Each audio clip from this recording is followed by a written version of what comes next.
Greetings and salutations, my dear audience. This is Joe St. Egg Benedictus coming at you with another Bible review from a thrift store find that I found at the used bookstore, actually, for $1. It is the New American Bible. You have to be careful when you say New American Bible versus the New American Standard Bible, because one is typically Protestant, and this one happens to be a Catholic translation.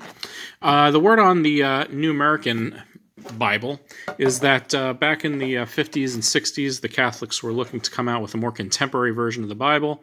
Other people were doing it, and the Revised Standard Version had come out and had been a big hit, so the Catholics wanted to make sure that they had a Bible that they called their own, that had the Apocrypha within the midst of the pages, and the New American Bible was the answer to that. Came out, New Testament came out in 1969.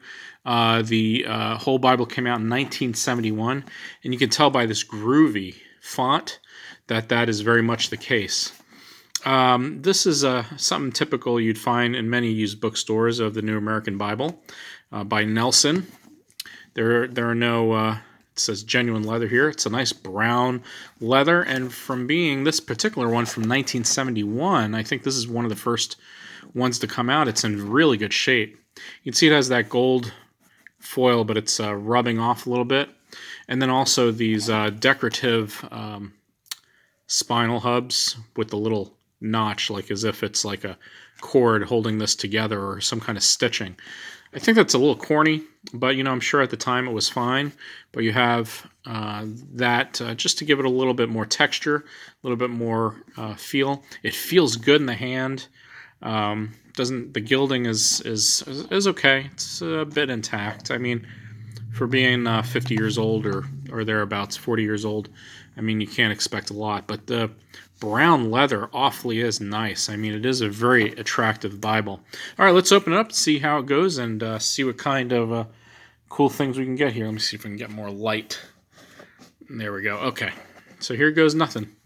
All right, it has this brown textured paste down liner. It's vinyl-y feel to it. It reminds me of the old-fashioned original Clue game. If you play Clue, this would be like a texture in like the ballroom or something, And then you have the Pope here, Pope Paul VI. Okay, nice picture of the Pope and a certificate of marriage right off the bat. I think it does have a presentation page there. I skipped the presentation page. The Holy Bible presented to, on, by. You have a picture of Mary and Child there, or Joseph. Again, groovy font. What I like about the Pope in here is because if you know Catholics, they try to have a picture of the Pope somewhere and try to remember the Pope in their prayers and so on and so forth. So have it right in the Bible is convenient, I'm assuming, for the Catholic family who would have owned this or individual. But at the same time, it makes it a little less timeless as a Bible. Because if you're going to keep this for a long time, carry it around with you, then you need to update your picture of the Pope, okay? As I was mentioning, certificate of marriage, family register, genealogies. I always like Bibles with genealogies. You don't have to be a fancy Bible to have genealogies. You can see the thread here. So it is sewn binding, okay? And then, more children's records. Only 4? Well...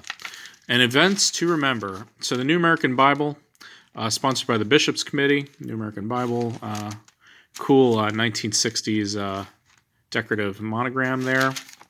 You have the official Pope's message. Okay, Catholic Publishers, 1971 copyright. So this is like one of the first ones to come out. The Bible was completed in 1970, so this is as old as the translation. As far as the translation goes, this is considered a dynamic equivalent, which is somewhere between a Revised Standard Version and an RSV.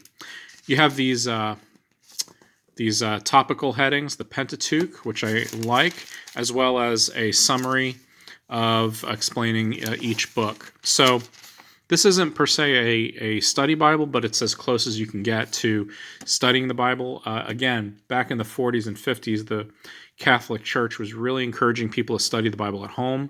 They saw a need for a translation to do that, as well as a study Bible, and so they came out with this, and then study Bibles later on, with the Jerusalem Bible following on its heels. You have cross-references here. And then down here, study notes. So let me give you kind of a closer glimpse. So you can see the font is probably around a 9.5.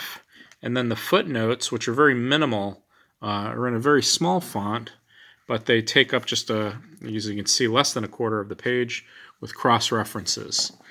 So if we turn the page, you can see the same. It's the same on every page. 2 columns with cross-references and the study notes on the inner corners, as you can see. So gives you the and then reference and chapter headings, references, or summary, chapter summary or section headings in bold. One of the things that I really like about this is one, it is it is accurate as far as newer translation goes. It does take some liberties again based on that. Again, it's somewhere between the RSV, the Revised Standard Version, and the NIV. So it's not a literal wooden translation, nor is it wholly a paraphrase or a dynamic equivalent. But it gets there. They came out with a new one in 1986, I believe, in which they called it not a dynamic equivalent translation, but a verbal equivalent. All right, I've marked some pages just to show you a few things that I found in this version. Again, it has the Apocrypha within it, by the way, before I move on. So there's Judith, First Maccabees, and then Job. Okay. All right, let me mark a few pages here. Some things of note. Let's see what we get first. All right, first on this one, you see we're in the book of Isaiah, but somebody screwed up Exodus 49.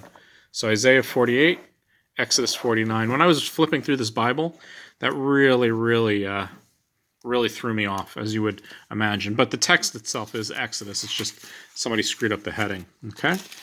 The next thing we want to mark is in Mark. Mark chapter 4, Mark chapter... it's wrong page. Next page.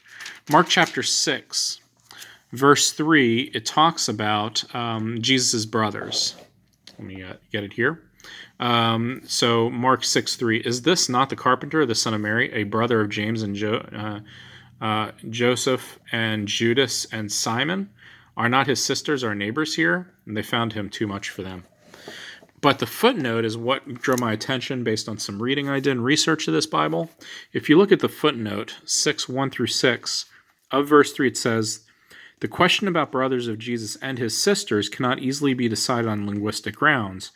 Greek-speaking Semites use the terms adelphos and adelphe not only in the ordinary sense of blood brother and sister, but also of nephew, niece, half-brother, half-sister, and cousin. The question of meaning here would not have risen but for the faith of the church and Mary's perpetual virginity. So you can see very, very Catholic notes in that respect, to the point of including these notes. And when I read up on this Bible in my resource, which my resource is, just in case you're wondering, The Bible in English Translation, an Essential Guide by Stephen Shealy and Bob Nash, who I know, by the way. Met him a little later in life.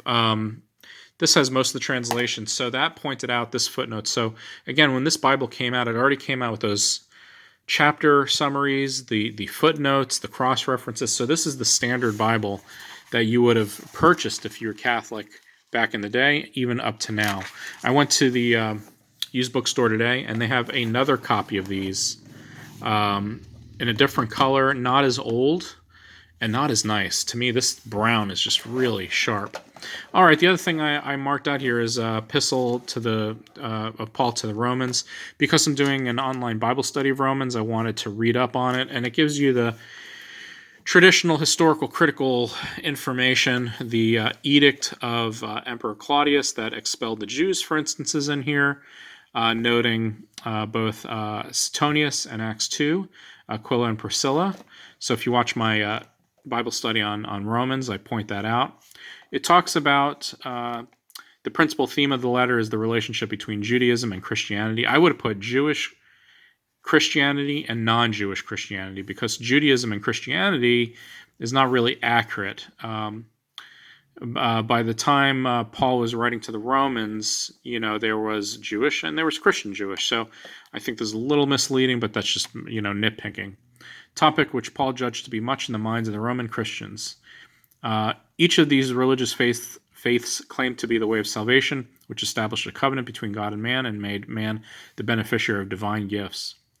Let's see. And so it talks more about that. I haven't read this through, but I wanted to mark it.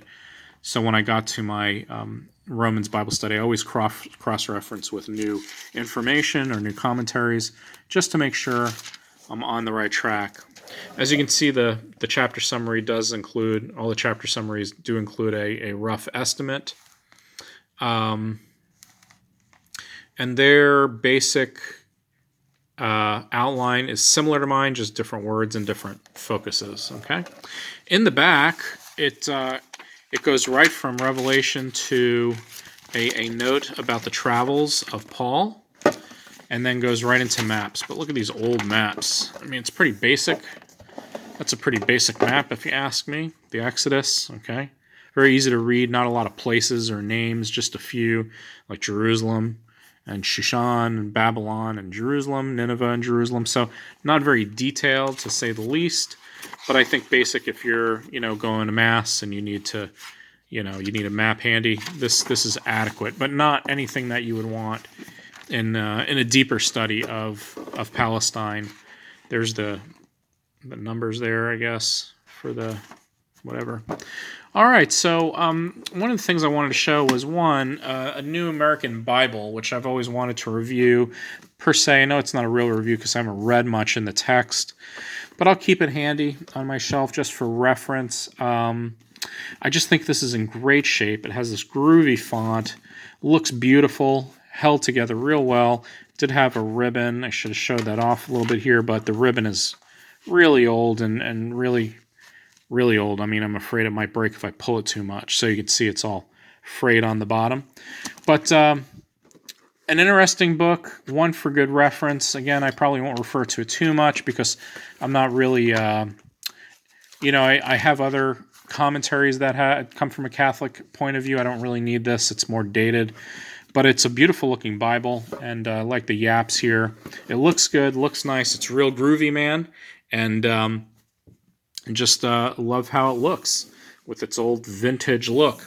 Anyhow, I hope you enjoyed the study, and let me know what you think. If you really are in love with these New American Bibles, let me know, because they may have one I can get to you or send to you. But sometimes if you comment and you really want one, if you're in the United States, I may be able to send you one. So we'll see. But thank you for watching, like, subscribe, and make sure you have a blessed day. And don't wake the cats.